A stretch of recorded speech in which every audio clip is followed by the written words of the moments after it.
where you scream to watch that, watch this, and I'll dive down through this hairy flesh. Bonjour, bienvenue à Regardez ça. Je m'appelle Serge Janson.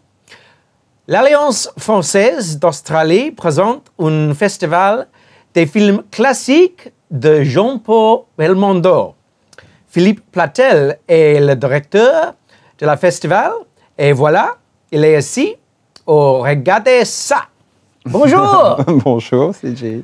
Donc, parce que un festival des films Jean-Paul Belmondo maintenant? Alors, c'est la deuxième édition du classique French Film Festival organisé par les équipes du réseau d'Alliance française en Australie. Oui. La précédente était l'année dernière et c'était la première. Et nous avons décidé cette année, après avoir dédié la première à des actrices, de dédier cette fois-ci le festival à un acteur iconique du cinéma français. Dans le cinéma français, il y a beaucoup d'acteurs légendaires.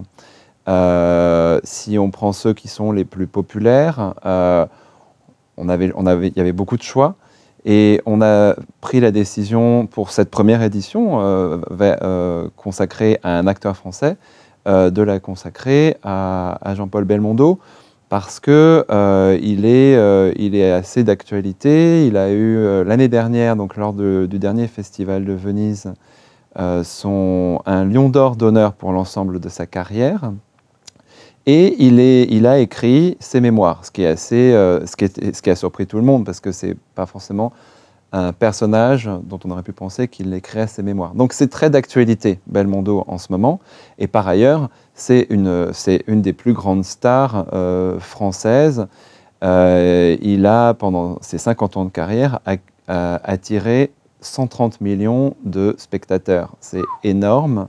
Dans les années 80, dès qu'il sortait un film, il était quasiment sûr d'attirer 5 millions de spectateurs. Donc c'est vraiment une énorme star. Juste au-dessus de lui, dans le classement, si on devait se référer juste au box-office, parce qu'il n'y a pas que ça comme critère, mais il y avait De Funès et ensuite il y avait lui. Oui. Donc c'est vraiment une star incontestée et qui, par ailleurs, au début de sa carrière, a joué avec les plus grands réalisateurs français, avec Godard, avec Truffaut, avec Resnais. Donc ça prend tout son sens cette année. Et ce festival montre surtout cette période avant la période où il est devenu Bébel et où il a joué des personnages très flamboyants. Donc c'est cette période des années 60 jusqu'en 1974 que l'on montre, où il a joué avec Godard, avec Melville, avec Resnais, avec Verneuil, et où il a fait tous ces films qui ont construit sa légende, sur laquelle ensuite il a fondé ses plus grands succès des années 70 et 80. Oui.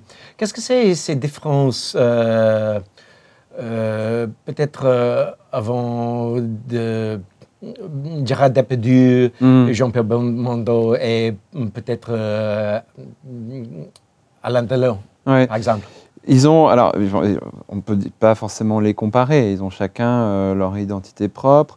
Après, il me semble qu'ils arrivent tous ces grands acteurs français arrivent dans un personnage avec un naturel vraiment confondant. Ça, c'est peut-être leur point commun.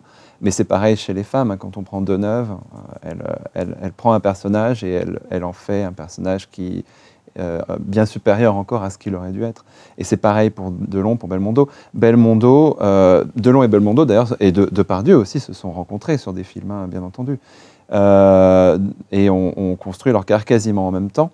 Belmondo, il a ce mélange à la fois de légèreté, de nonchalance, d'insouciance qu'on lui connaît. Il est réputé pour ça, pour ce côté fun et un peu insouciant.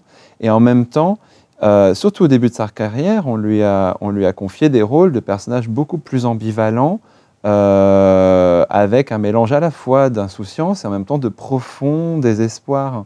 Un des films qu'on présente pendant le festival, Weekend at Whitcote, Weekend in Dunkirk en anglais, il joue un soldat sur un champ de bataille typiquement, il a ce côté enjoué, positif, dynamique. Et en même temps, dans le regard, on voit qu'il est complètement désespéré et qu'il ne croit plus en rien sur ce champ de bataille particulièrement monstrueux. Et il a joué ce genre de personnage très complexe. Et beaucoup de réalisateurs ont fait appel à lui parce que justement, ce côté très distancé, très ironique, apportait une touche très particulière au personnage et même parfois permettait de brouiller les pistes. On ne sait plus trop si ces personnages sont bons ou mauvais, gentils ou méchants, quelles sont exactement leurs motivations.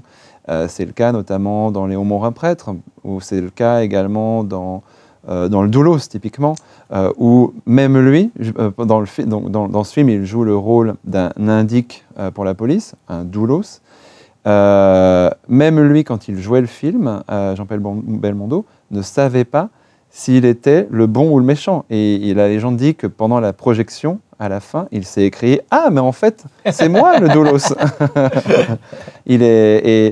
Et c'est aussi pour ça qu'il a joué avec tous ces grands réalisateurs. Ils ont senti en lui cette capacité à apporter une subtilité à un personnage, à jouer de cette ironie, pour faire que les personnages ne soient pas blancs ou noirs. Les personnages de Belmondo sont plutôt gris dans cette période-là, en tout cas. D'accord, voilà le film Un homme de Rio. Ouais. C'est ma préférée. Ouais. C'est très drôle. Oui. L'Homme de Rio, ça a été son premier grand succès, son premier 5 millions de spectateurs. Et c'est effectivement une légende. Donc, Philippe de Broca voulait initialement faire un film sur Tintin. Il devait filmer Tintin. Oui. Et il a finalement préféré faire L'Homme de Rio, filmer L'Homme de Rio, parce qu'il manquait dans le personnage de Tintin et dans les histoires de Tintin une dimension qui était importante pour lui, qui était une dimension féminine et de l'amour, des sentiments. Oui. Il y a peu de sentiments avec Tintin. Belmondo est une fille. Voilà, Tintin est une figure sans sexe. Oui. Et Belmondo est beaucoup plus sexuel, évidemment. Et c'est ce qui intéresse Philippe de Broca dans L'Homme de Rio. Et en plus, il met en face de lui Françoise d'Orléac, qui n'est pas particulièrement asexuée non plus. Donc ce duo fonctionne parfaitement bien. Et tous les deux, et ils ont la même ironie, hein, Françoise d'Orléac, comme Belmondo, elle avait ce côté en même très insouciant, très flamboyant, et en même temps plein de tristesse dans le regard. Et de voir les deux ensemble, c'est absolument merveilleux. Et de les voir naviguer de Paris à Rio, dans la jungle, à Brasilia, c'est absolument magnifique. Et c'est un des premiers films aussi où Belmondo fait lui-même ses cascades. Ça a fait aussi sa légende, cette histoire de cascade qu'il faisait lui-même. Le public allait voir les films de Belmondo parce que il y avait ce côté un peu cirque, un peu dangereux. Va-t-il tomber de l'hélicoptère, hein? Aussi, il y a un film Weekend de Dunkirk. Oui. Et maintenant, il y a un film Dunkirk de Christophe Nolan. Oui. Et c'est très similaire. Alors, c'est vraiment intéressant de voir les deux en même temps. Et j'encourage vraiment les spectateurs à aller voir l'un puis l'autre, peu importe le sens, hein, Nolan d'abord et Verneuil ensuite, parce qu'effectivement, il est absolument évident que Nolan a vu Weekend at Widcott, donc Weekend in Dunkirk de Verneuil, et qu'il s'en est inspiré sur certaines astuces scénaristiques, notamment la première scène de Nolan reprend exactement la même astuce que la première scène du Weekend à Dunkerque, avec les flyers, cette pluie de flyers lancés par l'armée allemande pour terroriser les soldats français et anglais piégés. Voilà, c'est exactement la même astuce scénaristique, et il y a beaucoup de similarités dans le film, et c'est intéressant de jouer à ce jeu de comparaison. Après, en même temps, le film de Verneuil apporte une dimension qui manque peut-être à celui de Nolan. Le film de Nolan est un film très spectaculaire, avec un effet immédiat, une impression immédiate, sonore, visuelle, sensorielle. Le film de Verneuil est beaucoup plus émotionnel, Tout simplement parce qu'il y a dans le film de Van Damme quelque chose qui manque beaucoup dans le film de Nolan, mais c'est un choix, c'est des personnages. Il y a des vrais personnages avec une histoire, avec des sentiments, Oui. et qui vivent des choses. Dans le film de Nolan, c'est plus une masse de personnages, mais qui ne vivent pas forcément, dont on ne connaît absolument pas l'histoire, on ne connaît pas leur nom, ils n'ont pas d'identité, ils sont tous pareils. Là, il y a Belmondo, c'est la figure centrale du film Week-end à Dunkerque. Et il tombe amoureux. Et la fin, la scène finale est absolument magnifique. Elle est splendide.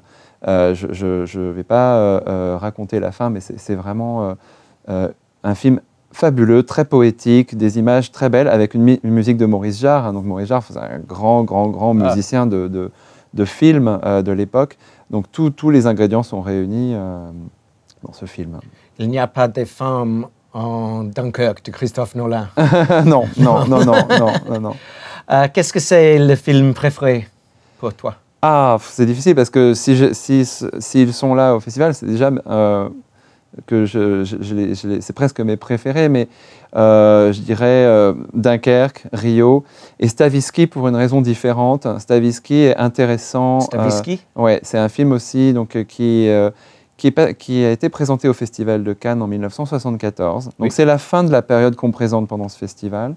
Et c'est pas pour rien, en fait, notre festival présente Jean-Paul Belmondo avant Stavisky. Parce que Stavisky est vraiment un changement dans sa carrière, une décision qu'il a prise après ce film. Il a produit ce film, il a voulu le faire avec Alain Resnais. Et il a été très mal reçu par la critique et moyennement par le public aussi. Enfin, il a fait que 1 million de spectateurs, ce qui était absolument mauvais pour Belmondo. Et après ce film, après cette déception, il a été très déçu et blessé, apparemment, Belmondo, de ce manque de succès.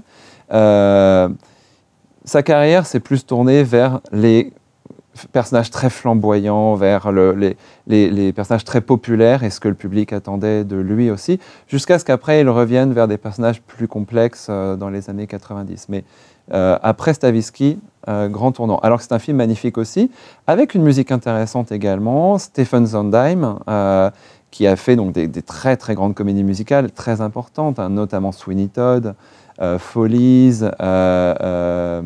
Donc c'est vraiment, un film intéressant aussi, avec une image très particulière, très années 70, une très belle photographie et une étape importante dans l'histoire aussi de France, avec un personnage très flamboyant. Oui. Aussi. Philippe Platel, merci beaucoup.